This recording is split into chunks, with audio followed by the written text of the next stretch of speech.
All right, well, welcome everyone. My name is David Tingstad. I chair the business and real estate group at Beresford Booth, and I'm pleased that we have Patrick Reed from the Secretary of State's office joining us. He's with the Public and Government Affairs group at the Secretary of State's office. So Patrick, welcome to the Beresford Booth webinar. I hope everybody can hear you and you're ready to go.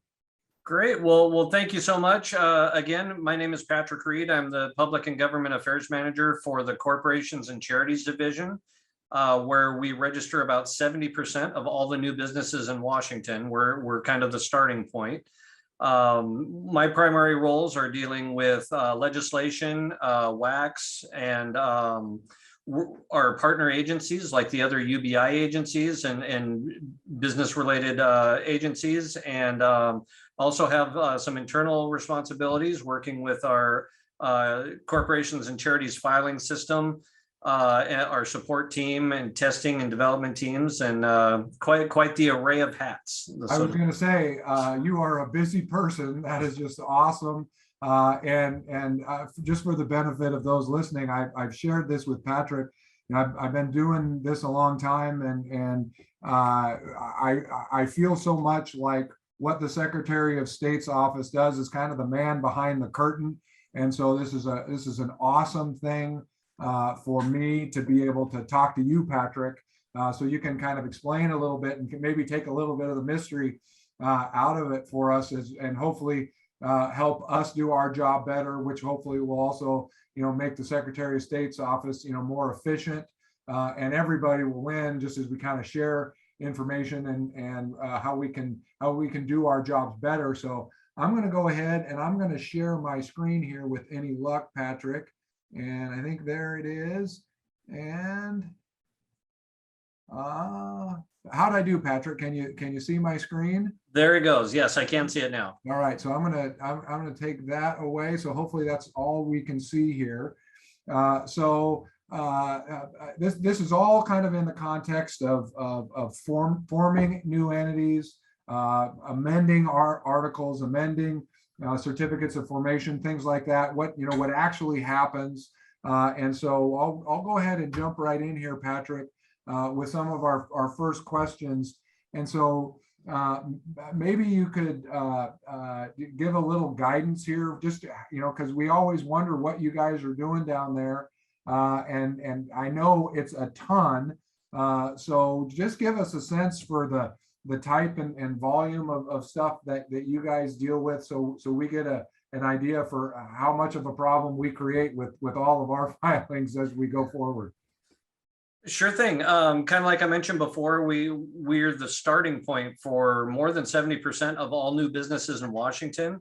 A lot of people think a small business is going to be a sole proprietorship and doing businesses themselves, and that is not the case. That's the minority of business types. It used to, about 10 years ago, that switch really started to kick in, where 82% of everything we file is related to LLCs. Huh? So it's quite the shift that's taken place over the last decade. Well, real quick, sorry to interrupt you. So 82% are LLCs. I mean, yes. Is the rest basically corporations and maybe a few limited partnerships, or is that basically the way it works? Exactly. It's corporation, partnerships, LLPs make up the vast majority of the difference on those. And I would, do you have any sense for, I mean, in a typical day, and this is an unfair question, I don't think I prepared you for, but I mean, would you process maybe 100 certificates of formation, or 50, or what would you guess? 1,500 to 2,000. Wow. Give or take. It really depends. It comes and goes quite a bit, and it depends on how much of it is online versus paper. But we do have, and I think we'll probably get to that at some point, but as far as our online services, but we're running about 90 to 92% online adoption now. Wow. So is that a significant increase over time, or has it stayed pretty constant? What's that been like? Yes, it's a combination of things. One is just the market. People want it online, they want it real time and on demand. And our old system did not support that. We launched a new system in 2017, which made huge steps forward, but it's not quite where we want to be just yet. And there are a number of reasons behind that, as far as statutes that'll need to change and things. But since then, we quickly got to 70. Our goal was to hit 70% online adoption with the new system in 17.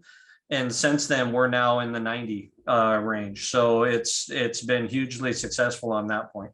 Yeah, I would echo that success, because as someone who forms entities all over the country, and so I get to deal with, or have to deal, as the case may be, with corporate filing divisions all over the country. I can echo the fact that the efficiency of your office is really, I was going to say second to none. Maybe not the number one, but pretty darn close. We're really spoiled with how well you folks do your job in the system that you've implemented. So I congratulate you on that, because it really is a lot more efficient than the vast majority of places that we deal with. So congratulations for that. Thank you. We really appreciate that. And we have a whole list of ideas on how to make it even better. To give you an idea of that volume we were talking about, although we're little old Washington State, we're in the top 5 on filing volumes. Oh, is that right? Yeah, we're a high filing, high fail, or what they call an innovation zone. But we have a high amount of filings, but we also have about a 90% fail rate. So, but that to do very well. And that's when they place you in that high innovation zone, where there's a lot of start and fails until something sticks. Sure. So tell me a little bit, if you would, about the difference between I'm filing let's just take a certificate of formation for an LLC. I'm filing a certificate of formation online versus coming down to Olympia. And I imagine there's a counter there. I mean, like I say, I've never been to the office yet. Shame on me. We're going to take a field trip and come see you one of these days. But is there actually a human behind a counter somewhere that can actually help me, or what's the difference between online and in person? Sure. So we're in the Dolliver building in downtown Olympia. It's technically part of Capitol campus, but we're actually about a block and a half, 2 blocks north of campus, right on Capitol Way. It's an old Gothic looking building. It used to be a post office. It was congressional offices, a number of other things. But we have 5 windows at the front counter. It's a huge lobby that you can come in and actually sit at the counter with a person and file your documents right there. We do have a $50 in-person fee. This is you're sitting there face to face with a specialist that will go through and actually enter your information into the system. And then when you're done and completed, you walk out with your completed documents, whether it be a certificate or whatever the filed record is.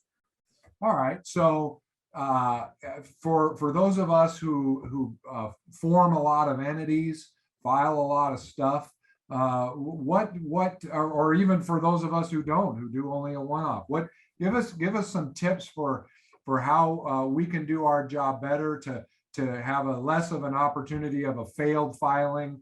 What are some of the tips and tricks that you want us to know, so you don't kick us out when we try to file something? So 2 big ones.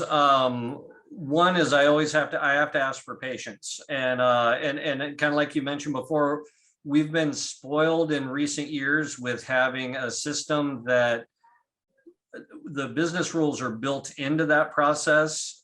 So when you fill it out online, it's already going through the checks that a person used to have to do, all the way up until name verification.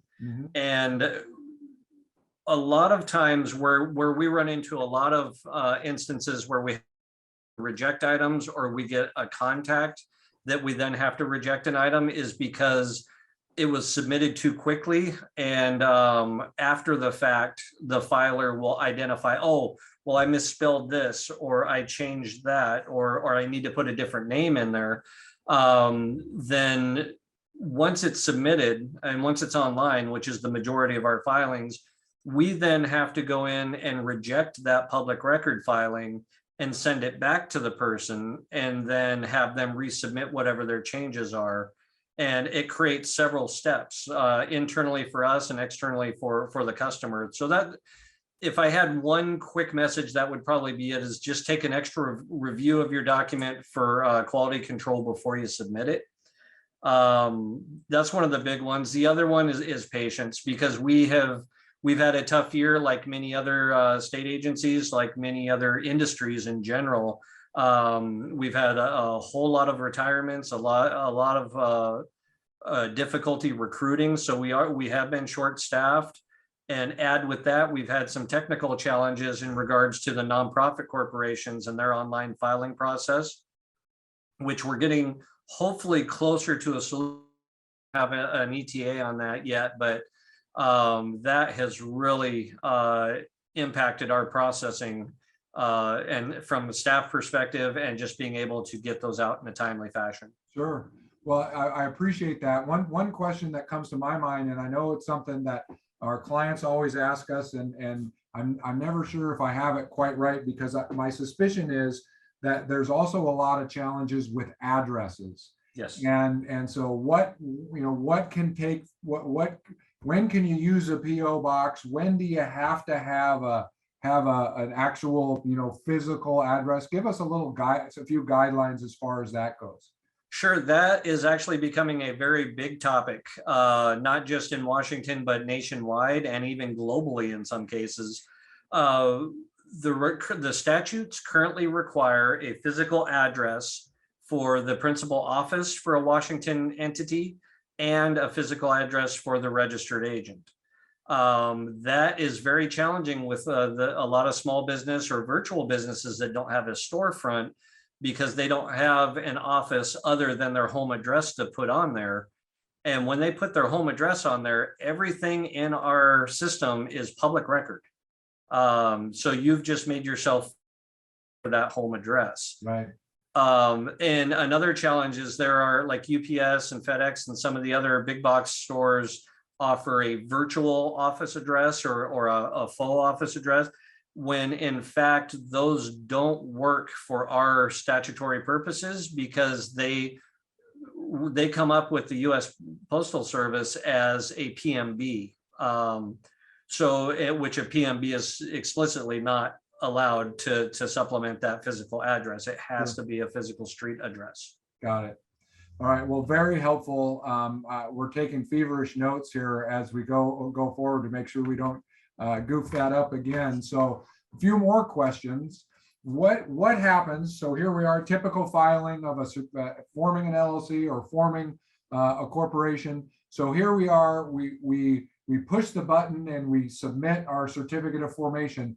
What happens, whether it's with the system from an electronic standpoint or with an actual person? Tell us the process that you all go through once we actually submit a filing.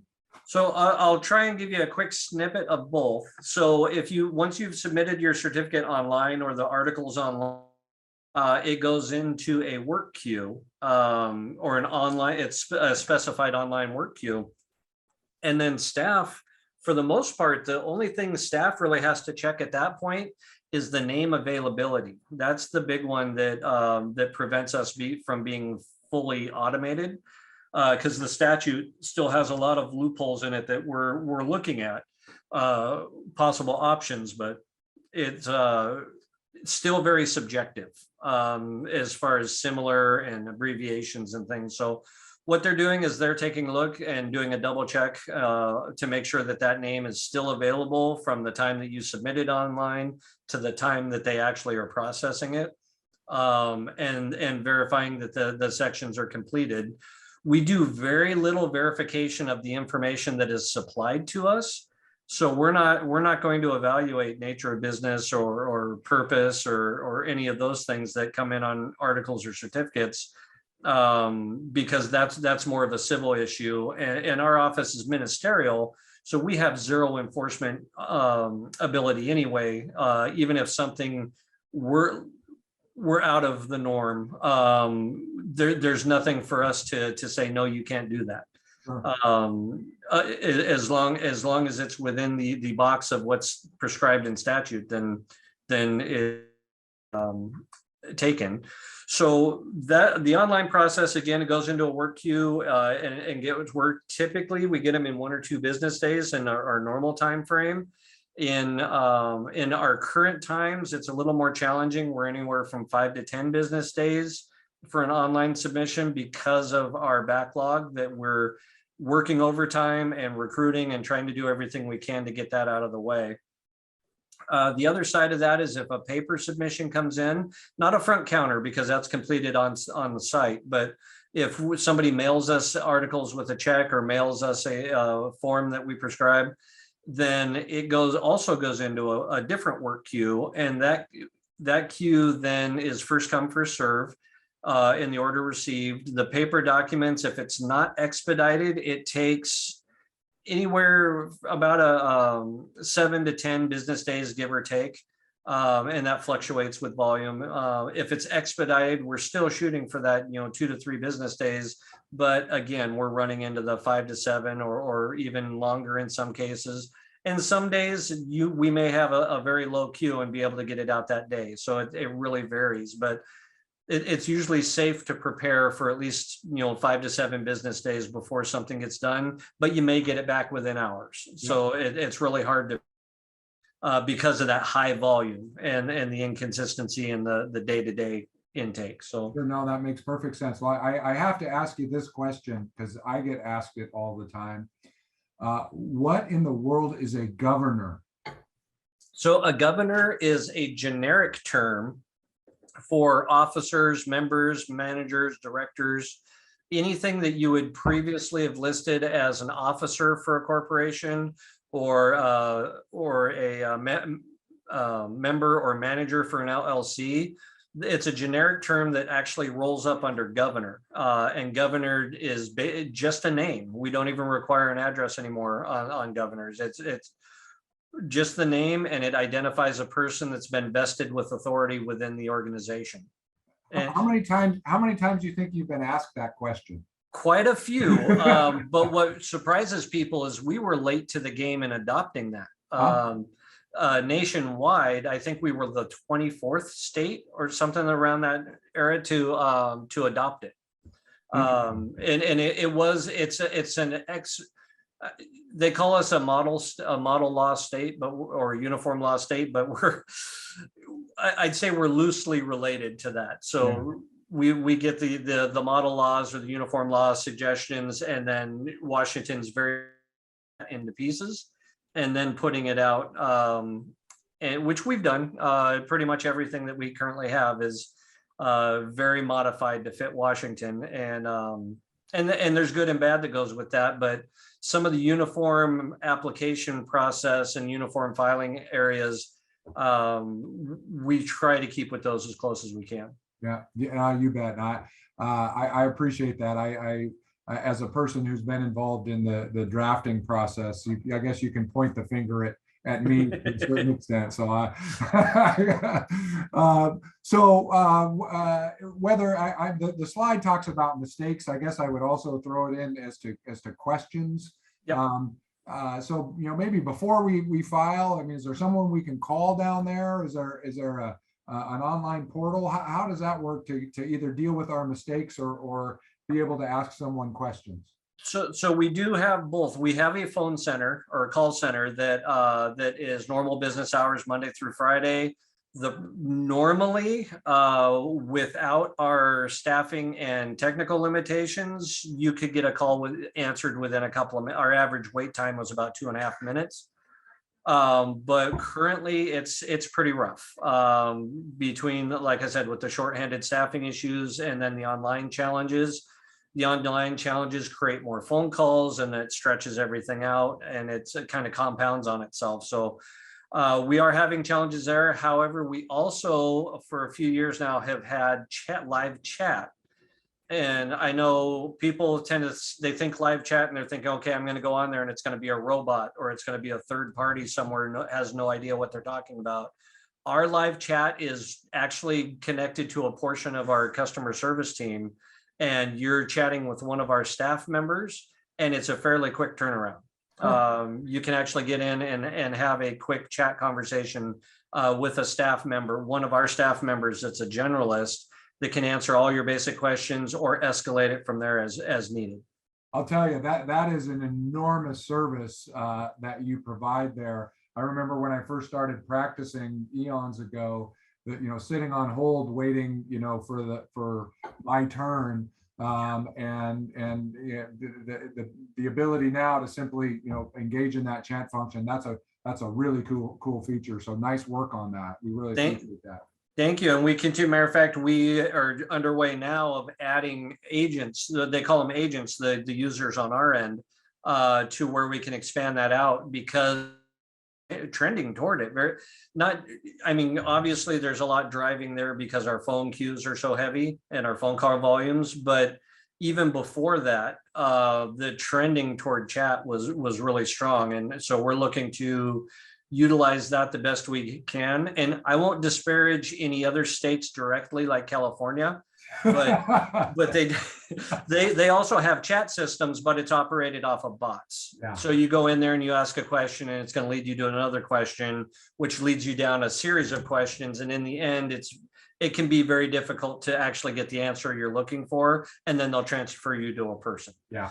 So with ours, you're interacting directly one-on-one with one of our staff members. I'll tell you, that is such an advancement over other states who shall remain unnamed. I have to use California because I joke with them a lot. They've come a long way. Yeah.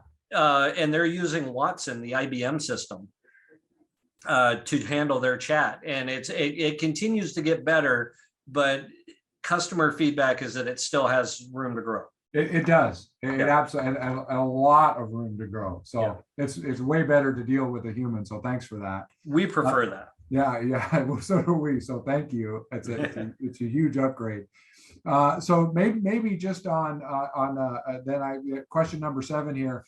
Tell us what's going on. You alluded to it a little bit earlier. It's probably a painful subject. I don't mean for it to be, but we're just curious what's the status on the system update and with respect to nonprofit stuff. So it's a challenge, and although it's specifically related to nonprofit filings, it has kind of a cascading effect over to the profit side, because we have to utilize profit staff to jump in and help out. So in 2021, a complete rewrite of 2403 took place. So the entire nonprofit law was rewritten last year, or adopted last year. The original implementation date was July 2022. But that was amended in the 23rd hour of the last day and put it into effect in January, which cut our development time significantly on making very massive technical changes to the online filing process. Compound that with there were so many bills that passed during last session. It was almost August before that bill was codified, and we do our hardcore development and coding in the system until we've got the codified version. Sure. So it really put us on a short timeline to be able to try and get that ready. We were successful in getting our internal changes made to where we could accept paper and get it input into the system to create the public record. But our online user interface that works with customers has been very problematic to get all of those changes implemented and connected into the system. We're getting closer. Matter of fact, we had a long meeting this morning with our development team, and we have a lot of drafts and a lot of versions, what we call them, that we've already gone through and tested and sent back for correction and tested and sent back for correction. And we're getting close to where we almost have a functional model now, especially for the online annual reports, which is the big one. Yep. You figure 5,000 or 6,000 of those where 80-90% were filed online. All of a sudden, we now have 5,000 or 6,000 paper documents that we have to deal with. That has added to our backlog, which was compounded by having a lack of staff. So Sure. it's not a matter of not having the funding. It's a matter of getting people in the door, it's not a challenge we're facing alone. Other agencies, other industries, private industry, they're all facing the same issue. And we're continuing to try and get through it the best we can. Yeah, So, no, absolutely. I don't have an ETA, but I can say we're getting very close. We're hoping, I mean, we've been kind of openly saying before the end of the year, we'll be back online, but we're hoping, maybe there are some opportunities to do even better than that. So, all right. We'll keep our fingers crossed and knock on wood and all of those things right along with you. So, yeah. So just as we kind of come to a close here, what tips, and you've told us to be patient, and we get that. What if there were maybe a couple of things that you say, hey guys, if you really knew this for us as filers, it's going to make you more efficient, make us more efficient, and make the whole process work better. Give us a couple of tips and tricks. I think that's more of a summary of some of the things we talked about. One of those, I mean, patience, obviously, I mean, that's just kind of a day-to-day thing. But as far as kind of an extra review before you submit a document can save you a lot of time and heartache in trying to make correct. And then the other one is, like you'd mentioned with the addresses, making sure that your clients are aware when they're providing you with it. Obviously, I mean, in a lot of cases, a firm will use their address as the registered agent, or there are a number of services out there that provide registered agent services. But those registered agent services do not like having their address used as a principal office requirement. And in many cases, they're going back to their clients and demanding that they change it and take it off. So it's really getting the mind wrapped around that. I know it's something that David, we've talked about in the bar committees and that I've been involved with national discussions on what does the physical address requirement look like for principal office. Yep. And is it time to start moving to a digital format for those, or an option? Right. So an all virtual business or an all home business, things like that, whether or not a URL would suffice as an address requirement or email or something along those lines. Those discussions are starting, but it's going to take a while, I think, to get there.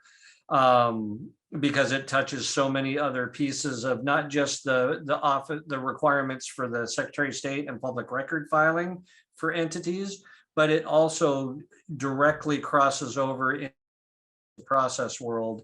And because a lot of the reason that that's required in the articles and in annual reports is because it's consistent or followed up with the service of process. Yeah, absolutely. And really appreciate that. It's a great reminder for us. And really those addresses are a challenge. And I am interested in that conversation about, some more of electronic addresses. I think is an interesting one. Yep. And hope we can move forward with something approaching that at least. And that's above my pay grade, but it just seems to me that it's something that's worth talking about. So, and the questions on it continue to grow. Yeah.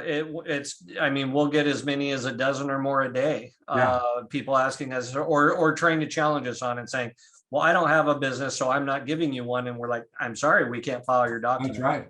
Yeah, because that is a statutory requirement, and it has to pass we use the USPS, or the Postal Service, address verification.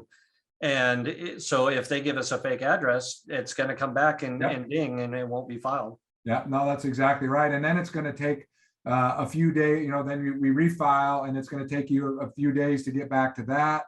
Yep. To confirm. So every correction will add 3 to 5 days to your processing. That's Yeah. exactly right. So do it right the first time, I think is the lesson here. Well, listen, I'm going to give you, I was going to say the last word. That's probably not true because I can never seem to not summarize at the end, but just for us practitioners, for our clients who take a look at this webinar, what I mean, just some what would you like us to know, just sort of generally about what the corporations division is and does, and you know the really the service mindset that I've experienced on a regular basis that you guys bring to the table. What would you like us to know? So one of the big things we hear a lot about is that it's a Secretary of State requirement, or that we're imposing this requirement or this item. We drive our forms, and the article requirements are driven by statute. They're put in place by the legislature, and then we try and put that into a usable format for people to file from. So it's not, we don't make up any of these rules. They come from the legislature. A couple of other tips for the attorneys and for clients is, one is always remember that everything filed with our office is public record. You and I had talked offline briefly about some of the we call them misleading solicitations. We're not allowed to call them scams or things like that based on guidance from the AG. But they're misleading solicitations asking people to pay them $200 to file their $60 annual report, or asking for $82.50 for a certificate of existence that costs $20 if they do it themselves. Yeah. They're third party they're not coming from our office. They're third party filers that have obtained the client's data partially through our office because it is public record and they have full access to our data. But they oftentimes, what other states have identified is they'll go to multiple sources. So they may come and do a download of our data, or a records request even of our data, and take that and combine it with something they've gotten from Census or some other type of resource. And then they'll go, and many insurance companies will sell their client data, and they'll go grab it from there, and they'll combine these all into one master contact list, and then they sell those or use them for solicitations. And we're one little piece of that. Yes, they can access a lot of the basic information directly from our website, but we're just one of dozens and dozens of sources where they can go get complete full information on any business that's filed. Yeah, no, that's exactly right. And I appreciate you pointing out that, yeah, I refer to it as fraud. It probably technically isn't, but they get crafty because they make the forms look similar to ours. Absolutely. Or imply that it's a requirement that you use that form. Exactly. And the Attorney General's office does, when we get those things that become concerns from customers, we gather information and supply that to the Attorney General. We can't necessarily, we don't get updates necessarily, because then it goes into investigation and or lawsuit mode, and we don't hear about it until something is actually happening. Sure. One that did take place was the certificate, or the corporate meeting minutes a few years back.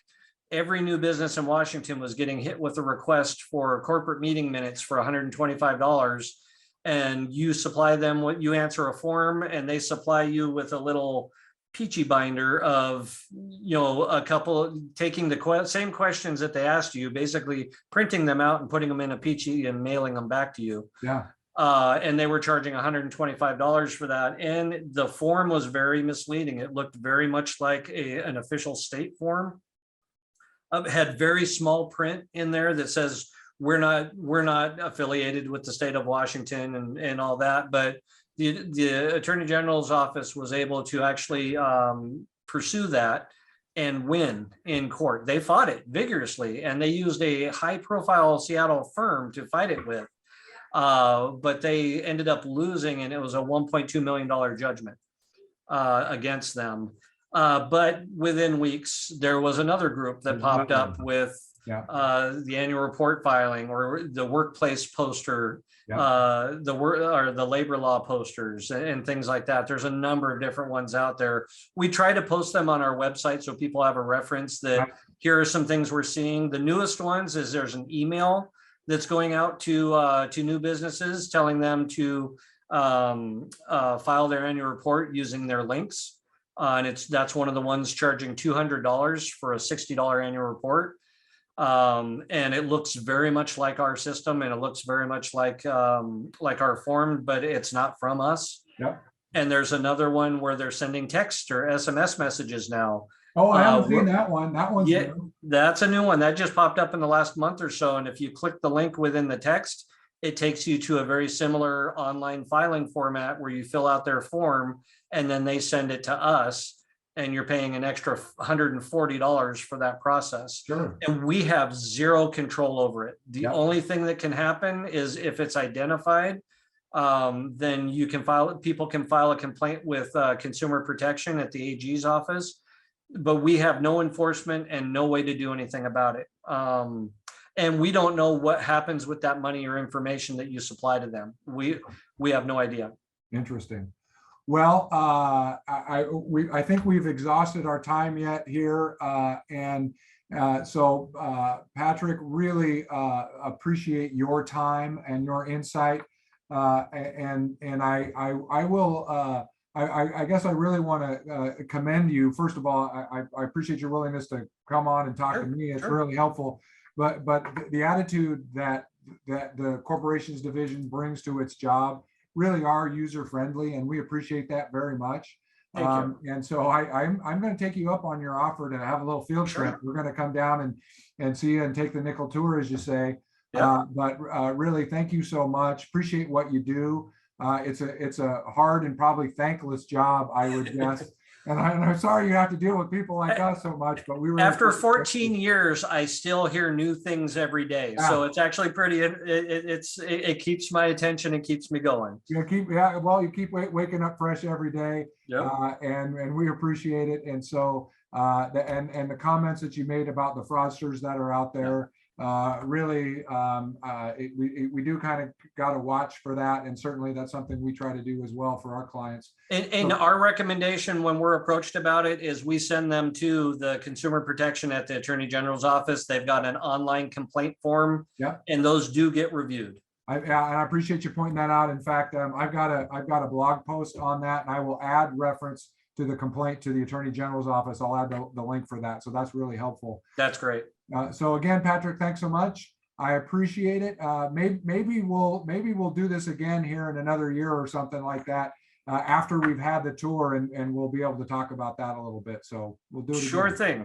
And we're available. And it doesn't even have to be a year. We're whenever we could do another set of topics or any other things whenever you need to do. So maybe we'll talk about the Corporate Transparency Act one of these times when we actually know what it is. That may be too long. So let's put that off. Or decentralized autonomous organization. There you go. We'll talk there's about a few. that. That's a bit of a head scratcher. All right, Patrick. Thank you so much. Greatly appreciate it. Again, I'm Dave Tingstad from Beresford Booth. Appreciate your help. Thank you.